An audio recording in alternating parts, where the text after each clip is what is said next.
నమస్కారం. సుమతి ఛానల్ ప్రేక్షకులకు ఇదే మా ఆహ్వానం. ఈ ఎపిసోడ్‌లో మనం కంప్యూటర్ సైన్స్‌కి సంబంధించిన artificial intelligence, IoT, data science, cyber security వంటి బ్రాంచ్‌ల గురించి తెలుసుకుందాం. గత 2 సంవత్సరాలుగా తల్లిదండ్రులందరూ కూడా తమ పిల్లల్ని కంప్యూటర్ సైన్స్‌లో చేర్చడానికి అత్యుత్సాహం చూపిస్తున్నారు. అసలు ఇంజినీరింగ్ అంటేనే కంప్యూటర్ సైన్స్ అన్నట్టు తయారైంది. గత 2 ఏళ్లుగా చాలా కాలేజీల్లో సివిల్, మెకానికల్‌లో చేరే విద్యార్థులు కరువయ్యి ఆ బ్రాంచీలని మూతేయటం కూడా జరిగింది. ప్రభుత్వం కూడా అందుకు తగ్గట్టే అన్ని కాలేజీల్లో కూడా ఎన్ని సెక్షన్లు కావాలంటే అన్ని సెక్షన్లు ఈ కంప్యూటర్ సైన్స్ సంబంధించిన కోర్సుల్ని మొదలుపెట్టుకోవచ్చని పర్మిషన్లు ఇవ్వడంతో ప్రతి ఒక్కళ్ళు కూడా ఈ సామాన్య మానవుల యొక్క అత్యుత్సాహం చూసి ఈ సివిల్, మెకానికల్ని బ్రాంచీలని మూతేసి వాటిలో సీట్లు పెంచుకుని వ్యాపారాన్ని వాళ్ళు పెంచుకుంటున్నారు. నిజానికి ఇది ఎలాంటిదంటే మార్కెట్లో గిరాకీ లాంటిది. మార్కెట్లో ప్రతి ఒక్కళ్ళు కూడా టమాటా కోసం ఎగబడితే ఆ అమ్మేవాడు కూడా టమాటాలు అమ్ముతాడు తప్పితే మిగతా వాటిని అమ్మడు. అదేవిధంగా కూడా అవగాహన లేకుండా తల్లిదండ్రులందరూ కూడా కంప్యూటర్ సైన్స్ అని వేలం వేలగా ఎగిపట్టడం వల్ల ఒక రకమైన అన్బ్యాలెన్స్ రావటం జరిగింది. సరే, ఒకసారి మనం పరిశీలించినట్టయితే గత దశాబ్ద కాలంలో కంప్యూటర్ సైన్స్లో వచ్చినన్ని మార్పులు లేకపోతే కనుక విప్లవాత్మకమైన మార్పులు మరే రంగంలో రాలేదనేది నిర్వివాదాంశం. గత 10 సంవత్సరాల్లో ఎన్నో కొత్త ఆవిష్కరణ మనం చూడటం జరిగింది. ఒక ఫేస్బుక్ కావచ్చు, వాట్సాప్ కావచ్చు, ఇన్స్టాగ్రామ్ కావచ్చు, స్మార్ట్ ఫోన్లో ఎన్నో రకాల అనువర్తనాలు, అప్లికేషన్స్ ఇవాళ మనకి చేతుల్లోనే మనకు ఉపయోగపడుతున్నాయి. దీనికి అంతటి కారణం ఏంటంటే కంప్యూటర్ సైన్స్లో వచ్చిన మార్పులే. ప్రతి ఒక్కళ్ళం కూడా ఇవాళ ప్రతి ఒక్కళ్ళ చేతిలో కూడా సెల్ ఫోన్ ఉంది. ఇంకా చెప్పాలంటే స్మార్ట్ ఫోన్. స్మార్ట్ ఫోన్ అంటే దాంట్లో రకరకాల అప్లికేషన్స్, అనువర్తనాలు మనం వాడుకుంటూ రకరకాల పనులు చేస్తున్నాం.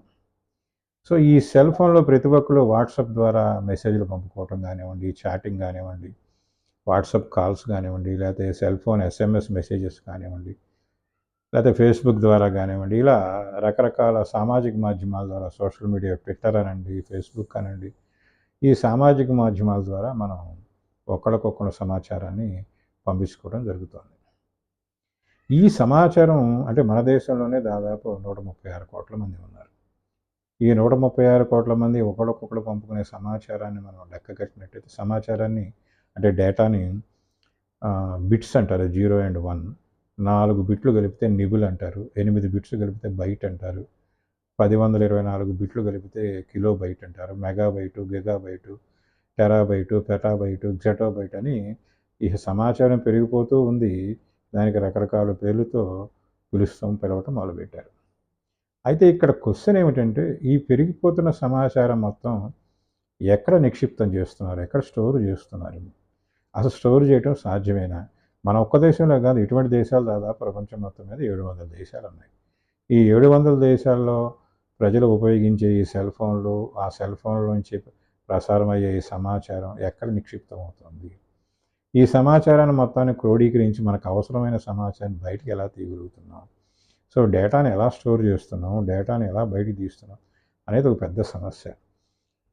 ఈ డేటా మొత్తాన్ని విశ్లేషించడానికి, డేటాని సేవ్ చేయడానికి, డేటాని స్టోర్ చేయడానికి ఒక కొత్త సబ్జెక్ట్ ఆవిర్భవించింది. దాని పేరు బిగ్ డేటా. ఆ తర్వాత ఈ సమాచారాన్ని మొత్తాన్ని అంటే ఇందులో పనికొచ్చే సమాచారం ఉంటుంది, పనికిరాని సమాచారం ఉంటుంది. నిజానికి మనం ఈ వాట్సాప్లు, ఈ ఫేస్బుక్లు, ట్విట్టర్లు చూస్తే చాలా వరకు 90% పనికిరాని సమాచారమే.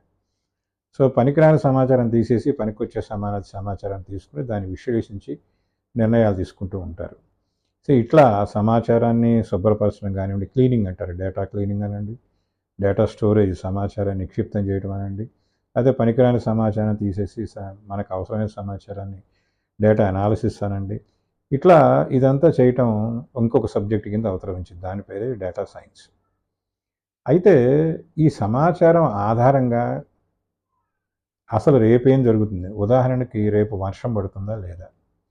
సో రేపు వర్షం పడుతుందా లేదా అన్నప్పుడు వాళ్ళు ఎలా తీసుకుంటారంటే, గత 10 సంవత్సరాలుగా ఆ రోజున అసలు వాన పడిందా లేదా, లేకపోతే ఎండ ఎంత ఉంది, ఇటువంటి సమాచారం మొత్తం సేకరించి దాన్ని మొత్తాన్ని కూడా కృత్రిమ మేధస్సు, machine learning algorithms, artificial intelligence, machine learning algorithms ప్రోగ్రామ్స్కి ఇస్తారు.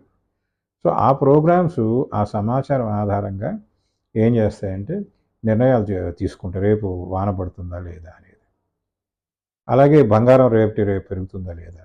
బంగారం రేట్ అనేది చాలా కష్టం రేపు ఎంత ఉంటుందని చెప్పడం, ఎందుకంటే ప్రపంచ దేశాల్లో జరుగుతున్న అనేక సమస్యలకి, అనేక విషయాలతో ఈ బంగారం అనేది ముడిపడి ఉంటుంది. ఎక్కడో పెట్రోల్ ధరలు తగ్గిపోతే ఇక్కడ బంగారం పెరగచ్చు, ఎక్కడో యుద్ధం జరిగితే ఇక్కడ బంగారం ధర పడిపోవచ్చు.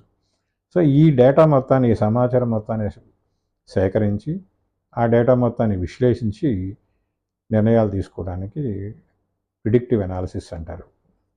ఈ ప్రిడిక్టివ్ అనాలిసిస్ అవసరం చేయాలి అంటే ఆర్టిఫిషియల్ ఇంటెలిజెన్స్, అది మనుషుల వల్ల కాదు. అది ఎందుకంటే పెద్ద సమాచారం, చాలా చాలా పెద్ద సమాచారాన్ని విశ్లేషించడం అది మనిషి వల్ల కాదు. కాబట్టి కృత్రిమ మేధస్సుతో కూడిన, ఆర్టిఫిషియల్ ఇంటెలిజెన్స్ కూడిన అల్గోరిథమ్స్, ప్రోగ్రామ్స్ ద్వారా చేస్తున్నారు. ఇటువంటి సమాచారం మొత్తాన్ని సేకరించిన తర్వాత మరి ఈ సమాచారాన్ని ఎవరు తస్కరించకుండా, ఎవరు దొంగిలించకుండా, అలాగే సెక్యూరిటీ, ఈ మధ్య చూస్తున్నాం మనం బ్యాంకు ఫ్రాడ్లు, లేకపోతే ఎవరు పడితే వాళ్ళు ఫోన్లు హ్యాక్ చేయటం, డబ్బులు పోగొట్టడం, ఇవన్నీ కూడా. సో సమాచారం ఇవాళ చాలా విలువైంది, డబ్బు కంటే సమాచారం ఈరోజు చాలా విలువైంది. ఇటువంటి సమాచారాన్ని చాలా జాగ్రత్తగా, దొంగల బారిన పడకుండా, హ్యాకర్స్ బారిన పడకుండా చాలా జాగ్రత్తగా మెయింటైన్ చేయడానికి సైబర్ సెక్యూరిటీ అంటారు. సో సేకరించిన సమాచారాన్ని అందులో నుంచి, అంటే సేకరించిన సమాచారం రా మెటీరియల్ అనమాట, చెరుకు లాంటిది, చెరుకు గడ లాంటిది. అందులోంచి రసం తీసి, ఆ రసం తీయటానికంటే మనకు అవసరమైన సమాచారాన్ని బయటికి తీయటం డేటా సైన్స్. దాని ఆధారంగా రేపేం జరుగుతుంది, ప్రిడిక్టివ్ అనాలిసిస్ అనేది చేయాలంటే మనకి artificial intelligence, machine learning algorithms అవసరం. ఇలా సేకరించిన డేటా కానివ్వండి, ఫలితాలు కానివ్వండి, అన్నింటినీ కూడా ఎవరి బారిన పడకుండా, తస్కరించకుండా దాన్ని మనం జాగ్రత్తగా అట్టిపెట్టుకోవడానికి, సెక్యూరిటీ ప్రొవైడ్ చేయడానికి సైబర్ సెక్యూరిటీ. ఈరోజు చూస్తున్నాం మనం, సైబర్ క్రైమ్స్, ఎన్నో క్రైమ్స్ జరుగుతున్నాయి, ఇంటర్నెట్లో ఎన్నో మోసాలు జరుగుతున్నాయి, డబ్బులు పోగొట్టుకుంటూ ఉంటున్నారు. కాబట్టి నిజంగా చూసినట్లయితే ఈ 3 బ్రాంచ్లు 3 రకాలు కావు. పేర్లు అలా ఉన్నాయి కానీ BTech artificial intelligence, BTech data science, BTech cyber security అని 3 విడివిడిగా చదవటం వల్ల ఏ ఉపయోగం. నిజానికి విడివిడిగా కాదులండి, సబ్జెక్టు లోపలికి వెళ్తే ఏమవుతుందంటే అన్నీ ఉంటాయి, అవే ఉంటాయి.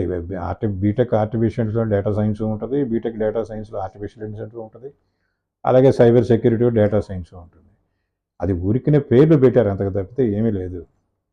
నిజం చెప్పాలంటే గ్రాడ్యుయేషన్ స్థాయిలో, అంటే బీటెక్ స్థాయిలో కంప్యూటర్ సైన్స్ ఒకటే ఉత్తమం. అంటే ఏమవుతుందంటే ఈ పిల్లల మైండ్ సెట్ ఎలా ఉంటుందంటే, మీరు ఏదో ఆర్టిఫిషియల్ ఇంటెలిజెన్స్, డేటా సైన్స్ వాటి చదవమని వాళ్ళని అందులో చేరిస్తే వాళ్ళు దానికే పరిమితం. అంటే కొంతమంది, అందరూ కాకపోవచ్చు కానీ కొంతమంది దానికే పరిమితం అయ్యి మిగతా వదిలేసే ప్రమాదం ఉంది. అలా కాకుండా pure computer science BTech computer సైన్స్లో కూడా ఈ సబ్జెక్టులన్నీ ఉంటాయి. ఆర్టిఫిషియల్ ఇంటెలిజెన్స్ సబ్జెక్ట్ ఉంది, డేటా సైన్స్ సబ్జెక్ట్ ఉంది, అలాగే సైబర్ సెక్యూరిటీ సబ్జెక్టులు కూడా ఉన్నాయి. అలాగే ఇప్పుడు మనకి హానర్స్ అనేవి వస్తుంది, బీటెక్ హానర్స్.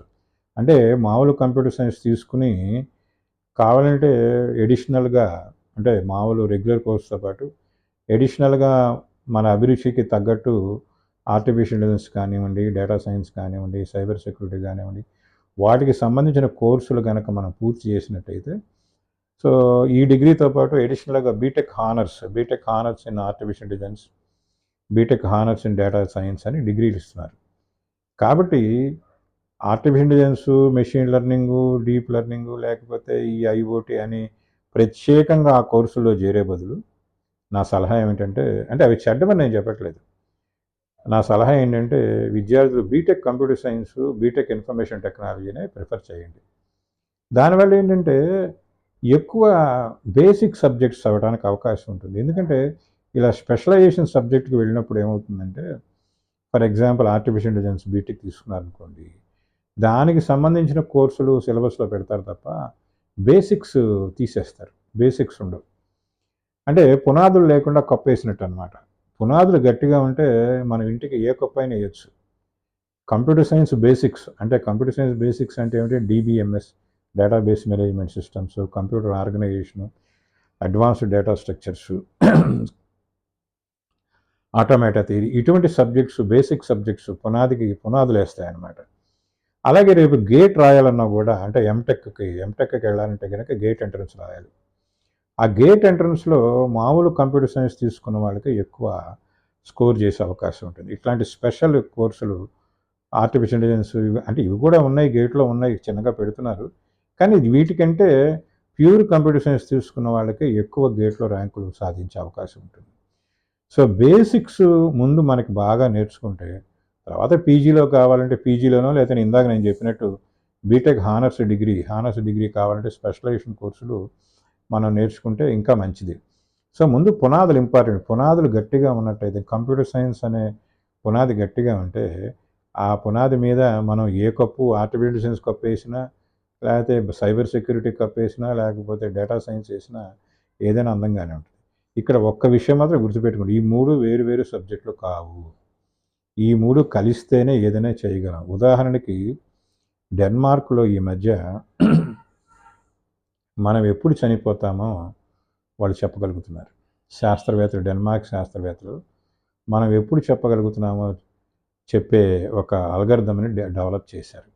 ఈ అల్గరిథము ఎలా పనిచేస్తుందయ్యా అంటే ఆ ప్రజలు ఎవరైతే చెప్తున్నారో వాళ్ళ యొక్క డేటా మొత్తాన్ని ముందు కలెక్ట్ చేసుకురావాలి. ఆ డేటా మొత్తాన్ని తీసుకొచ్చి దాన్ని క్లీన్ చేసి మనకు అవసరమైన డేటాని బయటికి తీయాలి. ఇదంతా కూడా డేటా సైన్స్కు సంబంధించింది. ఆ తర్వాత ఈ డేటాని machine learning algorithms, artificial intelligence అల్గరిథమ్స్కి ఇచ్చినట్టయితే అది చెప్పగలుగుతుంది. అంటే ఇది ఆర్టిఫిషియల్ ఇంటెలిజెన్స్. ఆ తర్వాత మరి అల్గరిథమ్స్ ఇవన్నీ ఎవరు కూడా హ్యాక్ చేయకుండా లేకపోతే ఇష్టం వచ్చినట్టు ఆ డేటాని మార్చకుండా సెక్యూరిటీ ప్రొవైడ్ చేయాలి. అది సైబర్ సెక్యూరిటీ. సో ఇట్లా ఈ 3 కూడా ఒకదానికొకటి ముడిపడి ఉంటాయి. సిలబస్సుల్లో పైకి పేర్లు అలా ఉంటాయి కానీ సిలబస్సుల్లో అన్నిట్లో ఈ ఆర్టిఫిషియల్ డేటా సైన్స్ ఉంటుంది, డేటా సైన్స్లో సైబర్ సెక్యూరిటీ అన్నిట్లో ఉంటుంది. కాబట్టి నేను విద్యార్థులకు ఇచ్చే సూచన ఏమిటంటే మామూలు కంప్యూటర్ సైన్స్లో చేరడానికే మీరు ఎక్కువ ప్రిఫరెన్స్ ఇవ్వండి. ఒకవేళ కనుక అందులో సీట్ రాకపోతే వీటికి వెళ్ళండి. ఏ కోర్స్ అయినా కంప్యూటర్ సైన్స్ అయినా ఐటీ అయినా ఇవన్నీ కూడా ఒకే రకం.